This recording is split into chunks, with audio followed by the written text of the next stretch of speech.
नमस्कार दोस्तों, हमारे चैनल एसबीके कहानियाँ में आप सभी का स्वागत है। आज हम आपके लिए एक बहुत ही अच्छी कहानी लेकर आए हैं। मुझे पूरा यकीन है कि आप इसे लास्ट तक सुनेंगे तो आपको ज़रूर पसंद आएगी। दोस्तों, अगर पसंद आए तो वीडियो को लाइक शेयर ज़रूर करें और चैनल पर नए हैं तो चैनल को सब्सक्राइब जरूर करें। तो चलिए शुरू करते हैं। एक गाँव में रामू नाम का एक व्यक्ति रहता था। वह बात बात पर चिढ़ जाता, दूसरों पर झुंझला उठता और बहुत गुस्सा किया करता था। उसके परिवार वाले उसके गुस्सा को लेकर चिंतित थे। रामू जैसे जैसे बड़ा हो रहा था, उसकी ये एक गलत आदत बनती जा रही थी, लेकिन वह भी दूसरों से प्यार पाना चाहता था। उसे लगने लगा था कि गुस्सा उसके संबंधों को नष्ट कर रहा है। रामू का एक अच्छा दोस्त भी था।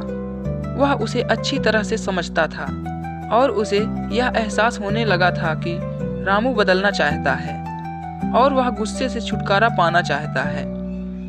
उन दिनों गांव से कुछ ही दूर पर एक संत का आना हुआ था, जो लोगों की समस्याओं का समाधान किया करते थे।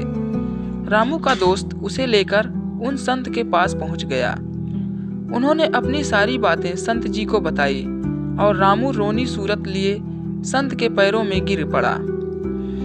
संत जी ने रामू का हाथ आगे करने के लिए कहा और निर्देश दिए कि जैसा मैं कहूँगा ठीक वैसा ही करना। रामू ने अपना हाथ आगे करते हुए उनकी बातें ध्यान से सुनी। संत जी बोले, अपनी मुट्ठी बांध लो और फिर तुरंत खोल दो। रामू ने वैसा ही किया। संत जी पुनः बोले, अब ये प्रक्रिया बार बार दोहराते रहो। रामू संत जी की बातें समझ नहीं पा रहा था, लेकिन वह बार बार मुट्ठी बंद करके उसे खोलता जरूर। ये प्रक्रिया बहुत बार करने के बाद रामू ने कहा, महात्मन, ये आप क्या कर रहे हैं? कृपया मेरी समस्या का समाधान करें। इस बार संत उसे बड़े ही प्यार से समझाते हुए बोले, बेटे, जिस तरह तुमने अपनी मुट्ठी स्वयं बंद की और उसे स्वयं ही खोला, इससे ये आशय निकलता है कि तुम्हारे अंगों पर तुम्हारा ही नियंत्रण है।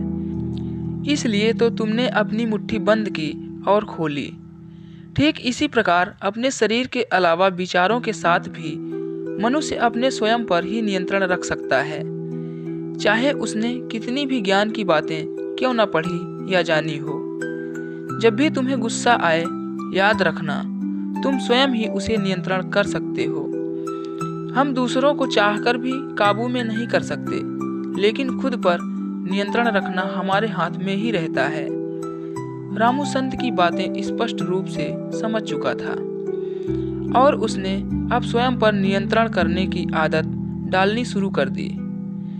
मित्रों, लाइफ में गुस्सा करना, किसी पर झुंझलाना बहुत गलत बात है, लेकिन ना चाहकर भी हम ये गलती बार बार करते हैं। पर गुस्सा के कारण न सिर्फ हमारा नुकसान होता है, बल्कि हम सामने वाले की नज़रों में भी खराब इमेज बना बैठते हैं। बहुत सारी चीज़ों का कंट्रोल हमारे हाथों में होता है, लेकिन उसके समाधान के लिए हम कहां कहां नहीं जाते। याद रखिए, आपकी सफलता में सबसे बड़ा योगदान आपके स्वयं का ही होगा और आपकी असफलता में भी सबसे बड़ा योगदान आपके स्वयं का ही होगा। चुनाव आपके स्वयं का है। आप खुद पर कंट्रोल करेंगे या फिर उलझन भरी जिंदगी जिएंगे। दोस्तों, लास्ट तक वीडियो देखने के लिए धन्यवाद। यहाँ तक आ गए हैं तो प्लीज़ एक लाइक ज़रूर कर दें। चैनल पर नए हैं तो सब्सक्राइब जरूर करें। धन्यवाद।